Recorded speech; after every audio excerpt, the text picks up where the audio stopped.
ಗಂಗಾವತಿ ವಿಧಾನಸಭಾ ಕ್ಷೇತ್ರದ ವೆಂಕಟಗಿರಿ ಗ್ರಾಮದಲ್ಲಿ ನೂತನ ಶಾಸಕರ ಜನಸಂಪರ್ಕ ಕಾರ್ಯಾಲಯದ ಉದ್ಘಾಟನೆ ನೆರವೇರಿಸಿದರು. ವಿಧಾನಸಭೆ ಚುನಾವಣಾ ಪೂರ್ವದಲ್ಲಿ ನೀಡಿದ ಭರವಸೆಯಂತೆ ವೆಂಕಟಗಿರಿ ಗ್ರಾಮದಲ್ಲಿ ಶಾಸಕ ಜನಸಂಪರ್ಕ ಕಾರ್ಯಾಲಯ ಉದ್ಘಾಟಿಸಲಾಯಿತು. ವೆಂಕಟಗಿರಿ ಹಾಗೂ ಸುತ್ತಮುತ್ತ ಗ್ರಾಮಗಳ ಜನರ ಕುಂದುಕೊರತೆಗಳನ್ನು ತಿಂಗಳಲ್ಲಿ ಒಂದು ದಿನ ಕಾರ್ಯಾಲಯದಲ್ಲಿ ಎಲ್ಲ ಅಧಿಕಾರಿಗಳ ಜೊತೆಯಲ್ಲಿ ಹಾಜರಿದ್ದು ದಿನವಿಡೀ ಜನರ ಸಮಸ್ಯೆಗಳನ್ನು ಆಲಿಸಿ ಸ್ಥಳದಲ್ಲಿಯೇ ಪರಿಹಾರ ನೀಡುವ ಪ್ರಾಮಾಣಿಕ ಪ್ರಯತ್ನ ಮಾಡುತ್ತೇನೆ. ಅದೇ ರೀತಿ ಆನೆಗುಂದಿ ಹಾಗೂ ಇರ್ಕಲ್ಗಡ ಹೋಬಳಿಗಳಲ್ಲಿಯೂ ಕೆಲವೇ ದಿನಗಳಲ್ಲಿ ಜನಸಂಪರ್ಕ ಕಾರ್ಯಾಲಯ ಉದ್ಘಾಟನೆಯಾಗಲಿದ್ದು ಕ್ಷೇತ್ರದ ಜನತೆಯು ಆಗಮಿಸಿ ಯಾವುದೇ ಕುಂದುಕೊರತೆಗಳಿದ್ದರೂ ನನ್ನ ಗಮನಕ್ಕೆ ತಂದು ಸಮಸ್ಯೆಗಳಿಗೆ ಪರಿಹಾರ ಪಡೆಯಬಹುದು. ಇದೇ ಸಂದರ್ಭದಲ್ಲಿ ಮಂಡಳ ಅಧ್ಯಕ್ಷರಾದ ಕಾಶಿನಾಥ್ ಚಿತ್ರಗಾರ್, ಗ್ರಾಮೀಣ ಮಂಡಳ ಅಧ್ಯಕ್ಷರಾದ ಚನ್ನಪ್ಪ ಮಳಗಿ, ಮಾಜಿ ಸಂಸದರಾದ ಶಿವರಾಮೇಗೌಡರು, ಗೀರೇಗೌಡರು, ಮಾಜಿ ಶಾಸಕರಾದ ಪರಣ್ಣ ಮುನ್ವಳ್ಳಿ, ಮಾಜಿ ಜಿಲ್ಲಾಧ್ಯಕ್ಷರಾದ ವಿರೂಪಾಕ್ಷಪ್ಪ ಸಿಂಗನಾಳ್, ಹಿರಿಯರಾದ ಅಮರೇಗೌಡರು, ಶ್ರೀಧರ್ ಕೆಸರಟ್ಟಿ, ಮನೋಹರ್ ಗೌಡ ಹೇರೂರು, ಚನ್ನವೀರಗೌಡ ಯಮನೂರು ಸೇರಿದಂತೆ ಇನ್ನು ಅನೇಕರು ಉಪಸ್ಥಿತರಿದ್ದರು.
ವೆಂಕಟಗಿರಿಯಲ್ಲಿ ಇರ್ತಾರೆ ಅಂತೇಳಿ ಬೆಳಿಗ್ಗೆ 7 ಗಂಟೆಯಿಂದನೇ ನಾನು ಇಲ್ಲಿರ್ತೀನಿ. ನಾನು ಯಾರು ಆ ಟೈಮ್ ಬಂದಿರ್ತಾರೋ ಇಲ್ಲೋ ಗೊತ್ತಿಲ್ಲ. ನಾನು ಸಮಯ ಹೇಳ್ತಾ ಇದ್ದೀನಿ, ಬೆಳಿಗ್ಗೆ 7 ಗಂಟೆಯಿಂದ ರಾತ್ರಿ 10 ಗಂಟೆ ಆಗಲಿ, 11 ಗಂಟೆ ಆಗಲಿ, 12 ಗಂಟೆ ಆಗಲಿ ಎಲ್ಲರನ್ನ ಸಮಾಧಾನ ಮಾಡಿ ಎಲ್ಲರ ಅರ್ಜಿಗಳನ್ನ ತಗೊಂಡು ನನ್ನ ಜೊತೆಯಲ್ಲಿ ಎಲ್ಲ ಇಲಾಖೆಗೆ ಸಂಬಂಧಪಟ್ಟ ಅಧಿಕಾರಿಗಳು ಕೂಡ ಅವತ್ತು ಇಲ್ಲಿ ಉಪಸ್ಥಿತರಿದ್ದು ನಮ್ಮ ಭಾಗದಲ್ಲಿರುವಂತ ನಮ್ಮ ರೈತರಿರ್ಬೋದು, ಕೂಲಿ ಕಾರ್ಮಿಕರಿರ್ಬೋದು, ನಿಮ್ಮ ಏನೇ ಕಷ್ಟ ಸುಖಗಳು ಸರಿಗೆ ಚುನಾವಣೆ ಭರವಸೆ ಕೊಟ್ಟಿದ್ರಿ ಆ ಭರವಸೆ ಕೂಡ ಇವತ್ತು ಈಡೇರಿಸಿದ್ರಿ. ಶಾಸಕರ ಸಂಪರ್ಕಕ್ಕೆ ಹೌದು. ಸೊ ನಾನು ಇಲ್ಲಿ ಈ ಭಾಗದಲ್ಲಿ ಜನರ ಆಯ್ಕೆ ಮಾಡೋ ಮುಂಚೆನೇ ಒಂದು ವಿಶ್ವಾಸದ ಮಾತನ್ನು ಹೇಳಿದ್ದೆ. ನಾನು ಪ್ರತಿ ಹೋಬಳಿಯಲ್ಲಿ ಕೂಡ ಈ ರೀತಿ ಒಂದು ಜನಸಂಪರ್ಕ ಕಚೇರಿ ಮಾಡೋದ್ರ ಮೂಲಕ ಆ ಹೋಬಳಿ ವ್ಯಾಪ್ತಿಯಲ್ಲಿ ಬರುವಂಥ ಎಲ್ಲ ಗ್ರಾಮದಲ್ಲಿರುವಂಥ ನನ್ನ ಕಾರ್ಯಕರ್ತರನ್ನ ನಾನು ನೇರವಾಗಿ ಮಾತಾಡುವಂಥದ್ದಾಗೋ ಅವ್ರ ಕಷ್ಟ ಸುಖಗಳು ತಿಳ್ಕೊಳ್ಳೋದಕ್ಕೆ, ಜೊತೆಗೆ ಈ 20 ಒಂದು ಹೋಬಳಿ ಅಂದರೆ 15-20 ಹಳ್ಳಿ ಬರುತ್ತೆ.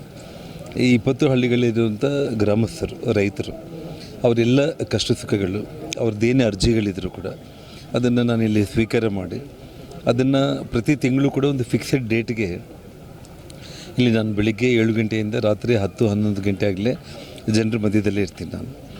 ಅವ್ರು ಕೊಡೋ ಅರ್ಜಿಗಳನ್ನು ನನ್ನ ಜೊತೆಯಲ್ಲಿ ಅಧಿಕಾರಿಗಳು ಕೂಡ ಆ ಸ್ಥಳಕ್ಕೆ ಬಂದು ಆ ಸ್ಪಾಟಲ್ಲೇ ಏನು ಇತ್ಯರ್ಥ ಮಾಡಬೇಕು ಅದನ್ನು ಇತ್ಯರ್ಥ ಮಾಡ್ತಾರೆ. ಒಂದು ವೇಳೆ ಅಲ್ಲೇ ಇತ್ಯರ್ಥ ಮಾಡೋದಕ್ಕೆ ಆಗದೇ ಇರುವಂಥ ಅರ್ಜಿಗಳೇನಾದರೂ ಇದ್ದರೆ ಅದಕ್ಕೊಂದು ವಾರ, 15 ದಿನ ಅಥವಾ ಮ್ಯಾಕ್ಸಿಮಮ್ 1 ತಿಂಗಳ ಸಮಯ. ಅಂದರೆ ಮತ್ತು ಬರೋ ತಿಂಗಳು ನಾನು ಇಲ್ಲಿ ಜನಸಂಪರ್ಕ ಆ ಒಂದು ಸಮಾವೇಶ ಮಾಡೋದ್ರೊಳಗಡೆ ಆ ಸಮಸ್ಯೆಗಳೆಲ್ಲ ಕೂಡ ಇತ್ಯರ್ಥ ಆಗಿರಬೇಕು.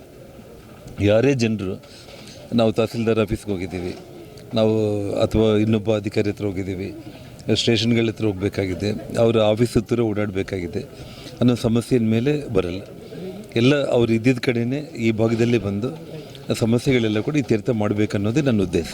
ವಿರೋಧಿಗಳಿಗೆ ಸರ್ ತಮ್ಮ ಕೆಲಸದ ಮೂಲಕನೇ ಉತ್ತರ ಕೊಡಿ. ಯಾಕಂದ್ರೆ ವಿರೋಧಿಗಳು ಹೇಳ್ತಾರೆ ಇಲ್ಲ ಅವ್ರು ಕೆಲಸ ಮಾಡಲ್ಲ, ಇರೋದೇ ಇಲ್ಲ ಅಂತ. ಆದರೆ ಆ ಕೆಲಸದ ಮೂಲಕ ಈ ಮಾಡ್ತಾರೆ ಇವಾಗ. ಯಾಕೆಂದರೆ ಇವಾಗ 24 ಗಂಟೆ ನಾನು ಗಂಗಾವತಿಯಲ್ಲಿ ಕುಂತ್ರೂ ಅಥವಾ ಜನಗಳ ಮಧ್ಯದಲ್ಲಿ ಕುಂತ್ರೂ ಕೆಲಸ ಏನಾಗಬೇಕಾಗಿದೆ ಇವತ್ತು ಇಡೀ ಗ್ರಾಮಗಳಲ್ಲಿ ಆ ಸಮಸ್ಯೆಗಳನ್ನ ಬಗೆಹರಿಸೋದಕ್ಕೆ ಈ ಕಚೇರಿಗಳು ಉಪಯೋಗ ಆಗುತ್ತೆ. ಮತ್ತು ಜನರಿಗೆ ಬರುವಂಥ ದಿನಗಳಲ್ಲಿ ನಾವು ಮಾಡೋ ಕೆಲಸನೇ ಉತ್ತರ ಕೊಡೋಕ್ಕಾಗುತ್ತೆ ಅಷ್ಟೇ.